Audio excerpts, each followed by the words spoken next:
which is building blocks. I have been accumulating resaw cutoffs for a while now. They're kind of piling up, and I need to do something with them. Hate to throw them away. They're still very good. So what I thought I would do was take some of them and glue them together.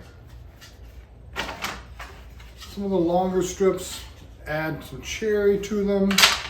The shorter ones, cherry and maple. And then what I'm going to do is make spoon and fork patterns, cut them out, and then we're going to have two colors on my spoons and forks. So come on along with me and let's get this project started. Here's one of the sections where I've glued together hickory and cherry. Here's another piece where I'm going to make a spoon. You can see I started a design here. I'm going to route down through here and make a nice spoon with a long handle on it. Here's another piece. I'm going to try making a different type of spoon out of this one. Those are just a couple of the stock pieces. I've got some others, but let's start by tracing our designs, and then we'll go ahead and hog out some wood and get our project going again. Here I have one of my forks and a spatula to use as blanks for my template here. We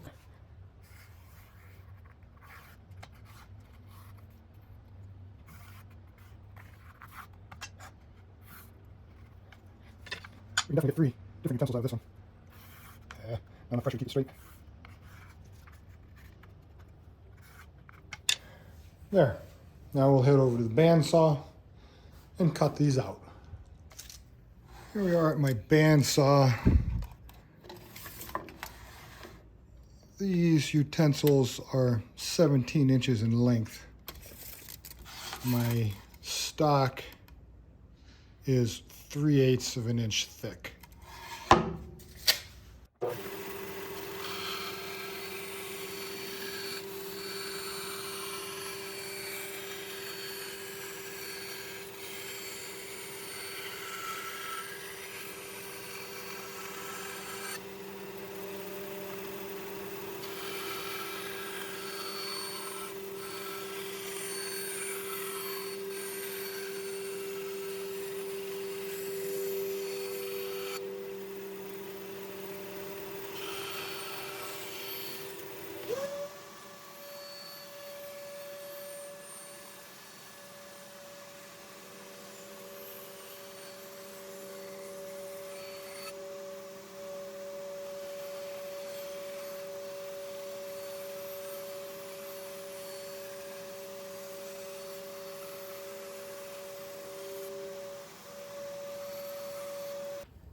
After cutting out the shape of the fork, I made these 2 cuts before I realized it and I hadn't filmed it.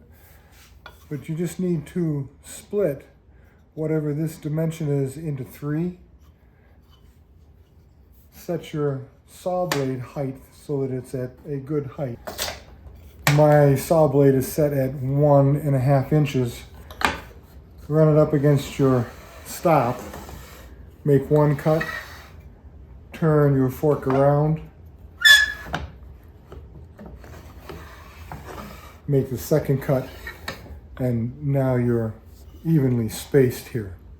In order to make our fork usable, we need to cut out the fork shape so that your tip is narrow so that you can get underneath of objects that you're using, and then kind of give it a little bit of a curve here and there, and then bring your pieces up.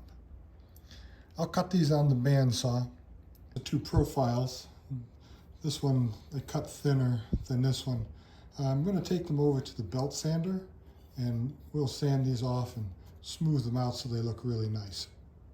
For the initial shaping of our handle, to get these nice and round and those edges curved off, I'm going to use my 4-inch belt sander.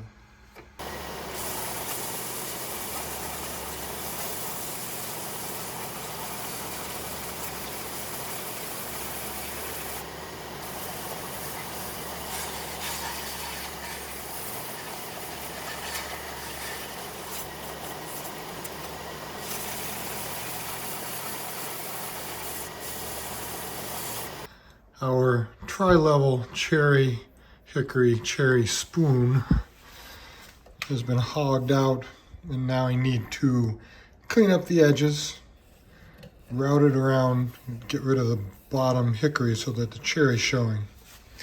In order to do this, I'm going to use my palm router with a 1/4 inch round nose bit.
That gives me a very nice rounded edge all the way around. And now I'm going to get my upcut spiral bit and finish the bottom. And that's what we're looking for. A nice deep bowl with cherry, hickory, and then cherry on the top.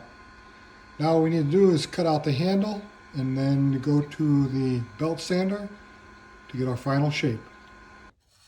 Here are our 4 kitchen tools that we've done. These are their final shapes. I've sanded them down to 220, and now I'm going to wet them, do a water pop, and then finish them up with 320. So far they've come out really nice. I like the split color arrangement. It's now time to put our mineral oil on it. I'm going to be using walrus cutting oil for this purpose here. Let's see what happens here. Get this on. Yeah, that's good enough. Oh, it's interesting. You put oil on hickory. The green pops out really pretty. And then this cherry on the backside. Notice the tips here. I got a little hickory showing through. Okay. Big spatula.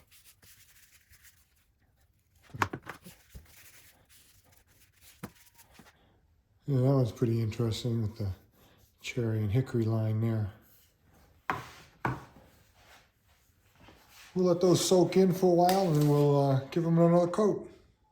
Here we are at the conclusion of our scrap wood kitchen utensils. As you can see, this one came out pretty cool with the line between the hickory and the cherry. And this spoon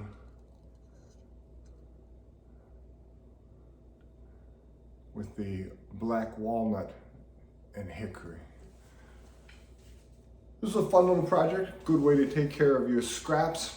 I hope you've enjoyed this. If you do, click the like button down there. If you really like what I'm doing, then subscribe to my channel.